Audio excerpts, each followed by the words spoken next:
और वहीं लोकसभा चुनाव में मध्य प्रदेश के बालाघाट जिले से हैरान कर देने वाली खबर सामने आई है। खबर यह है कि जिले से बहुजन समाज पार्टी के लोकसभा प्रत्याशी ने अपने विधायक पत्नी को 19 अप्रैल तक घर छोड़ने के लिए कह दिया है। दरअसल लोकसभा चुनाव की सियासी लड़ाई अब मुंजारे दंपति के घर तक पहुंच गई है। जिले के पूर्व सांसद कंकर मुंजारे बीजेपी के टिकट पर चुनावी मैदान में है। उनकी पत्नी अनुभा कांग्रेस की विधायक है, जिसके ऊपर कंकर मुंजारे का कहना है कि उनकी पत्नी कांग्रेस का प्रचार करके अगर घर पर आएंगी तो उससे उन्हें परेशानी होगी और वोट बैंक के ऊपर असर भी पड़ेगा। और वहीं दूसरी तरफ अनुभा मुंजारे का कहना है कि वो कांग्रेस की सिपाही हैं और कांग्रेस का ही प्रचार करेंगी, घर छोड़ने का तो सवाल उठता ही नहीं है।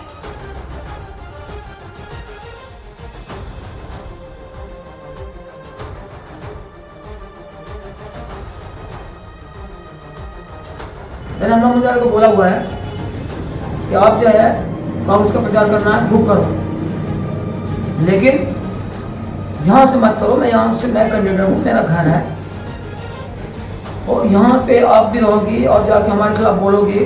हमारे खिलाफ बोलना मतलब हमारे विरोधी हो। इस घर में आप मत रहो चुनाव तक, 19 तारीख तक के आप कहीं जाके रहो और चुनाव प्रचार करो। अपनी बहन के यहाँ चलो, उनकी बहन यहाँ पे सजेशन दिया है। आदरणीय मुंजारे जी क्योंकि अभी वर्तमान में बहुजन समाज पार्टी के उम्मीदवार हैं बालाघाट सिवनी संसदीय क्षेत्र से, और मुझे भी जानकारी मिली कि उन्होंने ऐसा कुछ बयान दिया हुआ है, तो मैं अब वो स्वतंत्र हैं, वो सक्षम हैं, वो जो भी बयान दे रहा है मैं उनके बयान का सम्मान करती हूँ। मैं इसमें किसी तरह से टिप्पणी नहीं कर सकती, ना मैं सक्षम हूँ। लेकिन मैं इतना जरूर कहूँगी कि मैं अपने जब मैं विधानसभा चुनाव में मैंने अपना घर नहीं छोड़ा, तो अभी मैं अपना घर छोड़ के चुनाव प्रचार में क्यों जाऊँगी। मैं अपने घर में आदरणीय मुंजारे जी की धर्मपत्नी हूँ और अपने इकलौते बेटे शांतनु की माँ हूँ।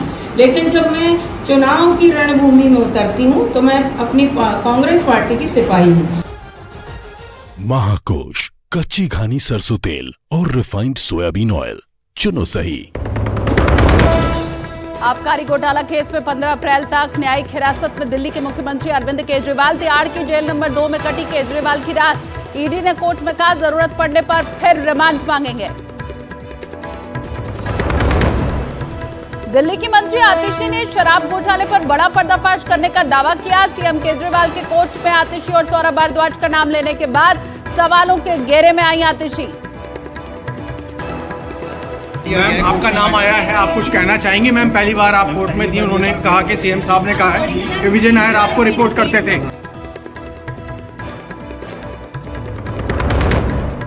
लोकसभा चुनाव में प्रचार के मुद्दे पर प्रधानमंत्री नरेंद्र मोदी के आवास पर हुई अहम बैठक। गृह मंत्री अमित शाह, रक्षा मंत्री राजनाथ सिंह, बीजेपी अध्यक्ष जेपी नड्डा और केंद्रीय मंत्री अश्विनी वैष्णव रहे मौजूद।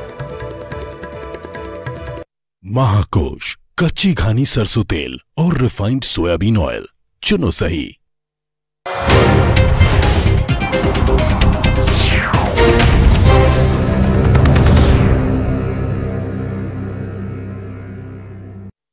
इसे मुद्दे को उठाया। भारत के तमिलनाडु और श्रीलंका के बीच बड़ा समुद्री इलाका है और हिंद महासागर के इसी समुद्री इलाके को पाक स्ट्रेट कहते हैं। तमिलनाडु और श्रीलंका के बीच के समुद्री इलाके का ये नाम अंग्रेज गवर्नर रॉबर्ट पाक के नाम पर रखा गया था। वो 1755 से 1763 के बीच मद्रास प्रांत के गवर्नर थे। पाक स्ट्रेट में कई द्वीप हैं और कच्चातीवू द्वीप उन्हीं में एक है। ये द्वीप बंगाल की खाड़ी और अरब सागर को जोड़ता है और करीब 285 एकड़ में फैला है। इस द्वीप की भारत के रामेश्वरम से दूरी करीब 19 किलोमीटर है और श्रीलंका के जाफना से दूरी करीब 16 किलोमीटर है। और भारत और श्रीलंका के बीच का ये द्वीप शुरू से विवादों में रहा। कहते हैं कि 14वीं शताब्दी में ये द्वीप एक ज्वालामुखी विस्फोट के बाद बना था और 17वीं सदी में तमिलनाडु के राजा रामनाथ की जमींदारी का हिस्सा था। लेकिन भारत में अंग्रेजों की हुकूमत आने के बाद ये मद्रास प्रेसिडेंसी यानी भारत का हिस्सा बन गया था। और 1947 में जब भारत आजाद हुआ था तो सरकारी दस्तावेजों में इसे भारत का हिस्सा बताया गया था, लेकिन उस वक्त भी श्रीलंका इस पर अपना अधिकार जताता था और कच्चातीवू को श्रीलंका का हिस्सा बताया था। तब के अखबारों में लिखा गया था कि भारत ने इसका विरोध भी किया था। यही नहीं, आरटीआई से मिली जानकारी के मुताबिक भारत के पहले प्रधानमंत्री जवाहरलाल नेहरू के सामने भी इस द्वीप का मुद्दा उठा था, लेकिन कहते हैं उन्होंने इस मामले को खास तवज्जो नहीं दी थी। और इसके कुछ साल बाद 1974 में इंदिरा गांधी ने यह द्वीप श्रीलंका को दे दिया था। आरटीआई से मिली जानकारी के मुताबिक तमिलनाडु के तब के मुख्यमंत्री एम करुणानिधि को जब ये जानकारी दी गई थी तो उनसे बताया गया था कि कच्चातीवू पर श्रीलंका की मजबूत स्थिति थी और उसने अपने रिकॉर्ड का हवाला दिया था और दावा किया था कि कच्चातीवू द्वीप श्रीलंका के जाफना साम्राज्य का हिस्सा था। यानी आरटीआई के मुताबिक 1974 में भारत की सरकार ने श्रीलंका की सभी दलीलों को आंख मूंद कर मान लिया था और भारत के एक द्वीप को श्रीलंका को दे दिया था। यही नहीं, 2014 में इस मुद्दे पर सुप्रीम कोर्ट में बहस भी हुई थी और बहस में कहा गया था कि अगर भारत कच्चातीवू को वापस चाहता है तो उसे युद्ध करना होगा। 1974 में हुए समझौते के मुताबिक भारतीय मछुआरे जाल सुखाने के लिए इस द्वीप का इस्तेमाल कर सकते हैं। वहां पर बनी चर्च में प्रार्थना के लिए जाने के लिए भी भारतीयों को वीजा नहीं लेना पड़ता। लेकिन श्रीलंका ने भारतीय मछुआरों के वहां मछली पकड़ने पर रोक लगा दी थी। यानी श्रीलंका ने समझौता होते ही कच्चातीवू द्वीप पर अपना हक जताना शुरू कर दिया था। इस पर भारत के दक्षिणी राज्य तमिलनाडु की राज्य सरकारों ने आपत्ति भी जताई थी। 1991 में श्रीलंका में हुए गृह युद्ध के बाद कच्चातीवू को वापस लेने की मांग उठी थी। 2008 में तो जयललिता ने कोर्ट में अर्जी तक दाखिल कर दी थी और कहा था कि संवैधानिक संशोधन के बिना कच्चातीवू को किसी दूसरे देश को नहीं सौंपा जा सकता। सिर्फ इतना ही नहीं, पिछले साल तमिलनाडु के मुख्यमंत्री स्टालिन ने प्रधानमंत्री नरेंद्र मोदी को एक पत्र लिखा था और श्रीलंका की सरकार से कच्चातीवू पर बात करने को कहा था। यानी इंदिरा गांधी के फैसले का तमिलनाडु की क्षेत्रीय पार्टियों ने ही विरोध किया था और लोकसभा चुनाव से पहले आरटीआई के जरिए मिली जानकारी ने इस मामले को फिर से हवा दे दी। उधर भोजशाला के एएसआई सर्वे पर रोक लगाने की मांग सुप्रीम कोर्ट ने खारिज कर दी। मध्य प्रदेश के धार जिले में मौजूद भोजशाला के एएसआई सर्वे पर रोक लगाने से सुप्रीम कोर्ट ने इनकार कर दिया। हालांकि सबसे बड़ी अदालत ने मध्य प्रदेश हाईकोर्ट के फैसले के खिलाफ दी गई याचिका पर केंद्र और मध्य प्रदेश सरकार के साथ एएसआई को भी नोटिस जारी किया। इसके साथ ही अदालत ने साफ कर दिया कि विवाद वाले स्थलों पर किसी तरह की खुदाई न हो। 2010 में बरेली में हुए दंगों के मास्टरमाइंड माने जाने वाले मौलाना तौकीर रजा के खिलाफ बरेली की कोर्ट ने कुर्की के आदेश दे दिए। मौलाना तौकीर रजा को 8 अप्रैल को गिरफ्तार कर कोर्ट में पेश करने का निर्देश दिया गया। इससे पहले वो एक बार फिर कोर्ट में पेश नहीं हुए। सनातन पर दिए विवादास्पद बयान के मामले में उदयनिधि स्टैलिन की याचिका पर सुप्रीम कोर्ट में मई में सुनवाई होगी। उदयनिधि स्टैलिन ने देश के अलग अलग राज्यों में अपने खिलाफ दर्ज मुकदमों को एक जगह करने की अपील की थी।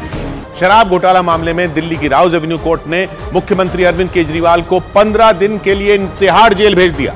तिहाड़ में उनको उसी जेल नंबर 2 में रखा गया जिसमें उनकी ही पार्टी के नेता संजय सिंह को रखा गया था। जेल प्रशासन ने केजरीवाल के आने से पहले ही जेल नंबर 2 को खाली करवा लिया था।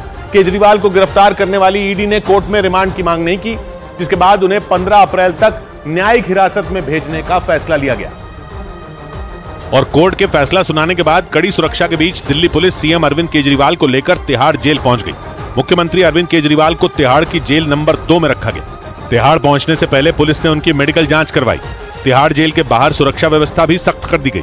पूरी तैयारियां यहाँ पर प्रशासन की तरफ से भी की गई है, क्योंकि मामला सीएम का है, इसीलिए सिक्योरिटी के मद्देनजर जगह जगह पुलिस वालों की तैनाती देखने को मिल रही है। अरविंद केजरीवाल से पहले तिहाड़ की जेल नंबर 2 में आम आदमी पार्टी के नेता संजय सिंह को रखा गया था। सूत्रों के मुताबिक अरविंद केजरीवाल को रखने के लिए जेल प्रशासन ने संजय सिंह को कुछ दिन पहले ही जेल नंबर 5 में शिफ्ट कर दिया था। अरविंद केजरीवाल की पत्नी सुनीता केजरीवाल ने कोर्ट के फैसले पर सवाल उठाए। पूछताछ पूरी हो गई है, अदालत ने दोषी नहीं कहा, उनको जेल में क्यों डाला है? इससे पहले कोर्ट में सुनवाई के लिए जाते समय अरविंद केजरीवाल ने प्रधानमंत्री पर निशाना साधा। प्रधानमंत्री जी जो ये कर रहे हैं ये देश के लिए अच्छा नहीं है। आम आदमी पार्टी के कई कार्यकर्ता तो हाथों में पोस्टर और बैनर लेकर तिहाड़ जेल के बाहर पहुंच गए और वहां प्रदर्शन शुरू कर दिया।